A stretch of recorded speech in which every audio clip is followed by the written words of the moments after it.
Oh man, so much advice.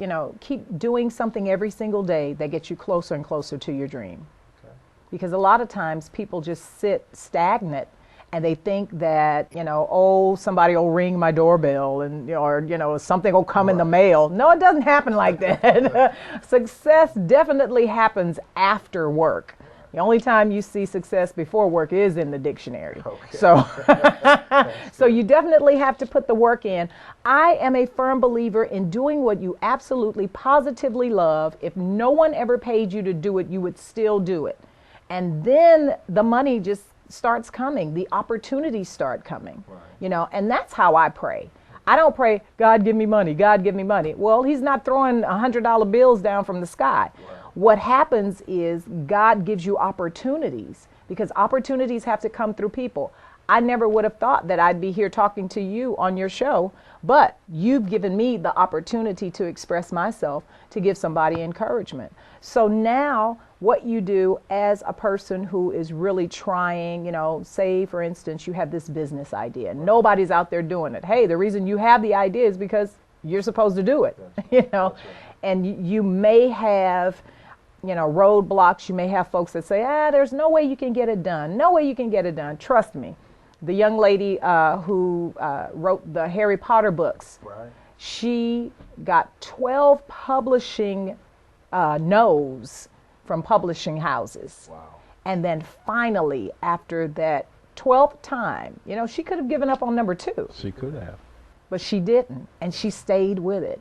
So I believe if you stick with something that you absolutely love, if you stick with it and keep doing it, do something every single day toward your goal, whether it's a phone call, whether it's a letter to someone, you're closer and closer to meeting that opportunity. That's very powerful information.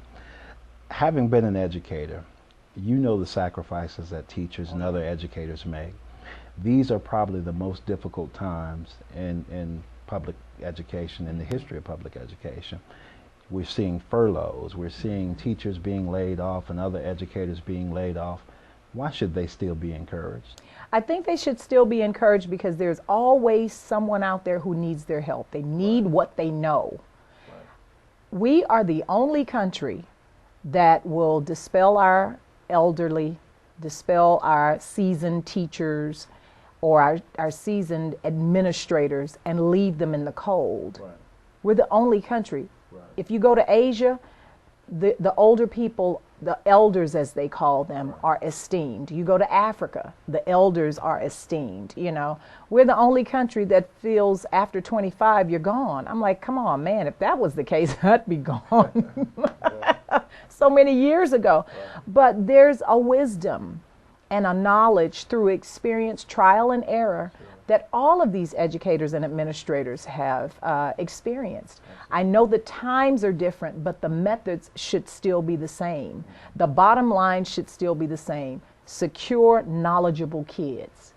That should always be the bottom line. It shouldn't be, okay, I have this new shiny school, it doesn't have the asbestos and, the roof is not leaking. That should not be our, final goal. Our final goal should be all kids, whether they have learning disabilities or not, all kids are successful. Wonderful. I think you knew about our accreditation situation. Yes, I did.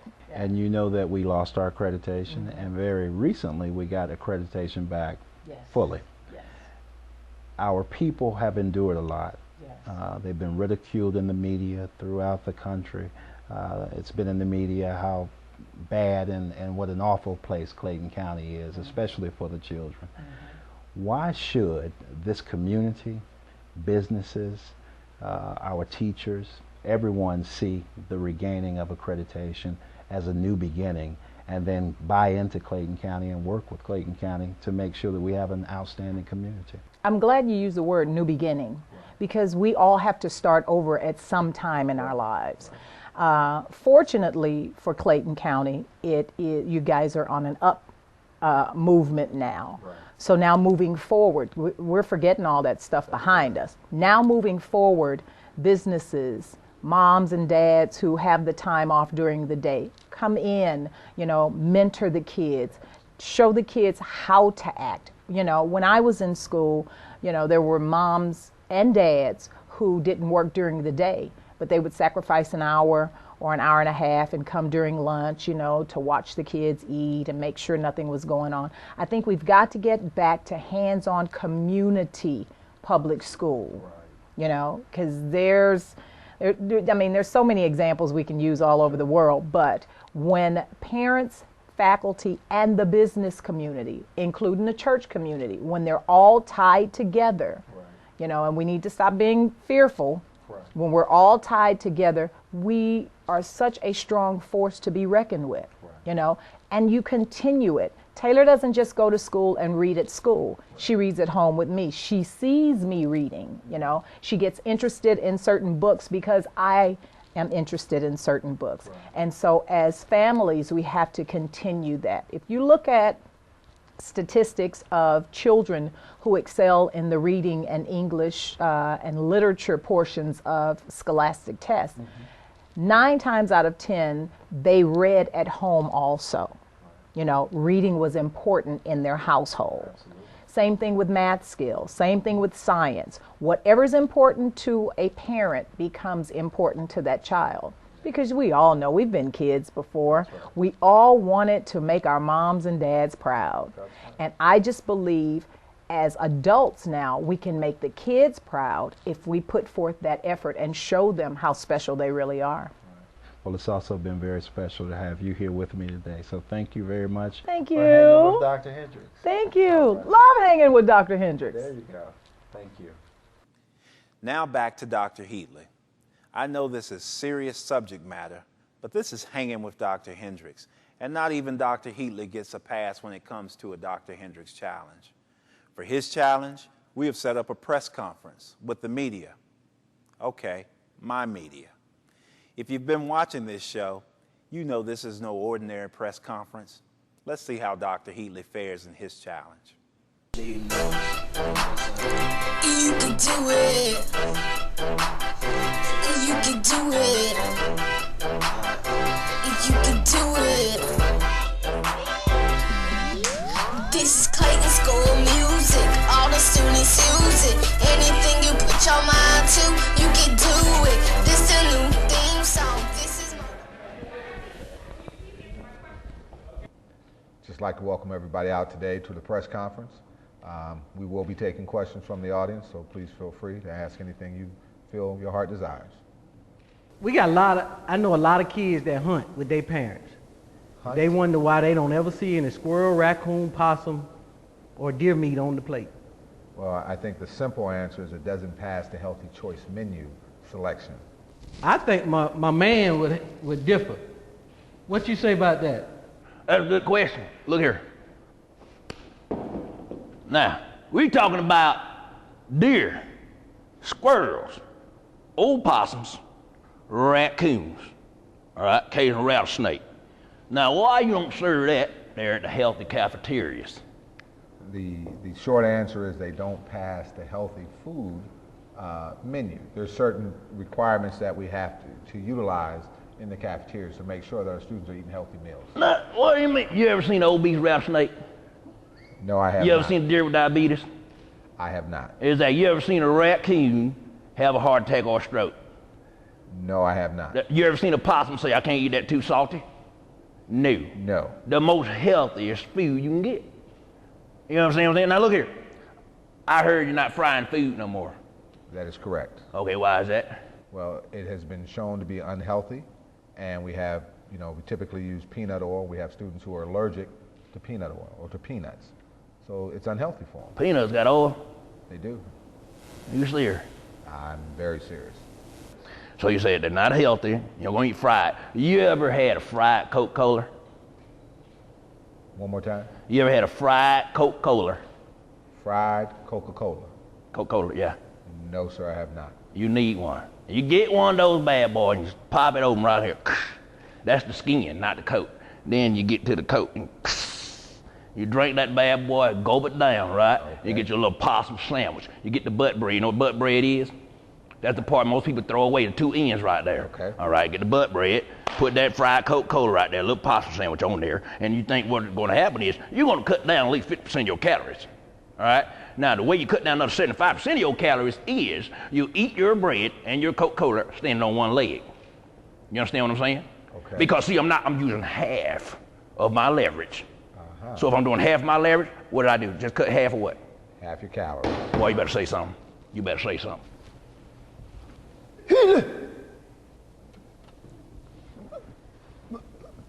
Yes, sir. Hold on. I found him. I got the enemy right in my gasp. Loud and clear, over and out, in and under. Yeah, 579, Forever 21. All right. Now, I just heard you talking about credit. I'm a veteran and can't get no credit. What's going on with Clayton County credit? I heard you say something about it's different. You got hamburgers and ham. That's the same thing.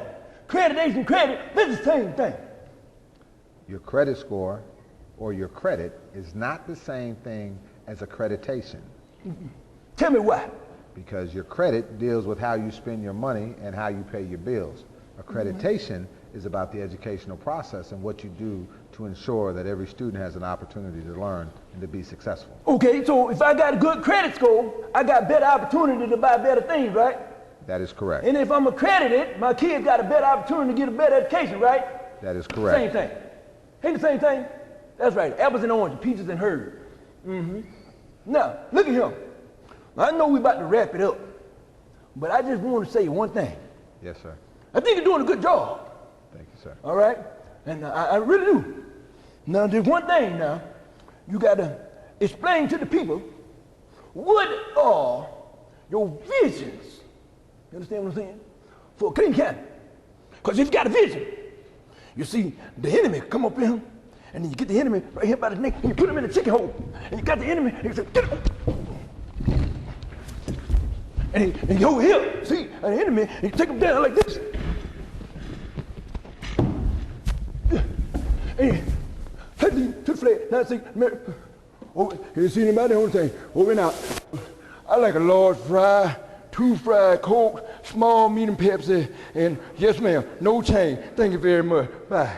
And then you say, isn't she lovely? Yeah.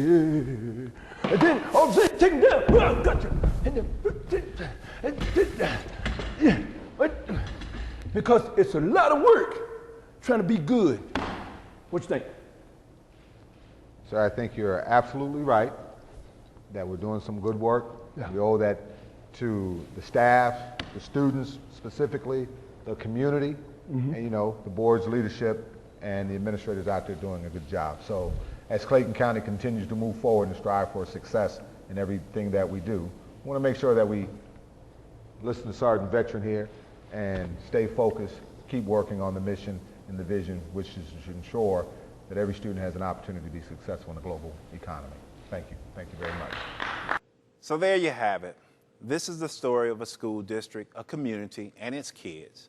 It is the story of the greatest fight for legitimacy a school district has faced in 40 years. What will be our legacy after regaining our accreditation? Will we rise to the position of academic prominence in our state and nation? Or will we choose to be happy about regaining something we never should have lost? Will we once again fall victim to those who seek to destroy the credibility of this system with untruths given to the uninvolved and the unhappy? Or will we make a commitment to seek out reality over fiction and side with what is best for kids? For kids. School is just that, for kids. It should be a happy place of learning and discovery and the gateway to adulthood and independence. We can make that our reality, but a community unwed and unconcerned with the plight of its school district is destined to perish. And even worse, its children's dreams and futures won't be realized. I love Clayton County and its school district. As Dr. Heatley stated in his true press conference, this is not the land of the lost, but a place of new beginnings and endless opportunities. I hope you've enjoyed our show today. I'm Dr. Hendrix. We are Clayton County. Thank you.